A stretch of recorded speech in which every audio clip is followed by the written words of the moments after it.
Hi friends, నేను మీ MPR. 2019లో YS Jaganmohan Reddy గారు అధికారంలోకి వచ్చిన తర్వాత ఆయన పేదలకు ఇచ్చినటువంటి హామీలను నెరవేర్చడానికి అనేక వ్యవస్థలను కొత్తగా తీసుకొచ్చారు.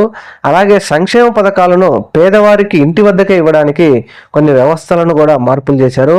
అలాంటి వాటిలో ముఖ్యంగా వాలంటీర్ వ్యవస్థ, సచివాలయం, తర్వాత ఇంటింటికి రేషన్ బియ్యం లాంటివి చాలా ఉన్నాయి. అయితే ఇంటింటికి రేషన్ బియ్యం ఇవ్వడానికి చాలామంది వ్యతిరేకించారు. వారు రేషన్ షాపుల దగ్గరకు వచ్చి లైన్లో నిలబడి బియ్యం తీసుకోవాలి, ఇంటింటికి వెళ్ళి రేషన్ ఇచ్చేది ఏంటని చెప్పేసి అప్పట్లో ప్రతిపక్ష పార్టీలు నానా హంగామా చేశాయి. కానీ జగన్మోహన్ రెడ్డి మాత్రం వాటికి వేటికి తల వంచకుండా ప్రతి ఇంటికి పేదవాడికి రేషన్ బియ్యం ఇవ్వాల్సిందే అని చెప్పేసి కొన్ని వందల రేషన్ వెహికల్స్ కొన్నారు. ఆ వెహికల్స్తో పాటు ఒక 10,000 మందికి ఉపాధి చూపిస్తూ ఆ పథకాన్ని ముందుకు సాగించారు. అయితే 2024లో ఆయన అధికారం కోల్పోయిన తర్వాత ఇప్పుడు పేదవాడి ఇంటింటికి రేషన్ ఇవ్వడం అవసరం లేదు అని చెప్పేసి ఈ పథకాన్ని తీసేసి ఈ రేషన్ ఇంటింటికి ఇచ్చే ఈ వెహికల్స్ను కూడా పూర్తిగా పక్కన పెట్టేశారు.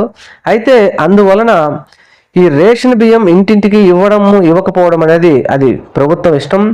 కావలసిన వారు రేషన్ షాపులకు వచ్చి తీసుకొని పోతారు, అవసరం లేని వారు వదిలేస్తారు. వాటిని అక్కడ ఉన్నటువంటి డీలర్లు ఏం చేసుకుంటారు అనేది వారి ఇష్టం. అయితే ఇక్కడ ముఖ్యంగా మనం గమనించాల్సింది ఏంటంటే, రేషన్ ఇచ్చేటువంటి వెహికల్స్ పోయినప్పటికీ దాని మీద ఉపాధి పొందుతున్నటువంటి 10,000 మంది ఉద్యోగస్తులు వారు ఇప్పుడు నిరాశ్రులైపోయి నిరుద్యోగులు అయిపోతారు.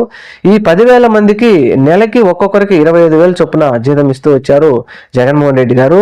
మరి ఈ 10,000 మంది ఇప్పుడు నిరుద్యోగులు అయిపోతే యాక్చువల్గా ఒక సాఫ్ట్వేర్ ఉద్యోగి కూడా మొట్టమొదటిగా స్టార్టింగ్లో 25,000 జీతం ఉండదు. కానీ జగన్మోహన్ రెడ్డి గారు ఈ 10,000 మందికి 25,000 జీతం ఇచ్చుకుంటూ వచ్చారు. మరి వ్యవస్థను సమూలంగా నిర్మూలించడం ద్వారా ఈ 10,000 మంది నిరుద్యోగులు అయిపోతారు. మరి ఒకసారి చంద్రబాబు నాయుడు గారు ఏమైనా ఆలోచిస్తారా లేదా అని చూడాలి.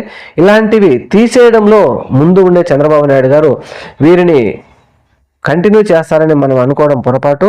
చూడాలి మరి. ఇలాంటివి ఎన్నో వ్యవస్థలు తెచ్చినప్పటికీ జగన్మోహన్ రెడ్డి గారు 2024లో ఓడిపోయారు. Thank you. మన ఛానల్ని మాత్రం తప్పకుండా సబ్స్క్రైబ్ చేయండి.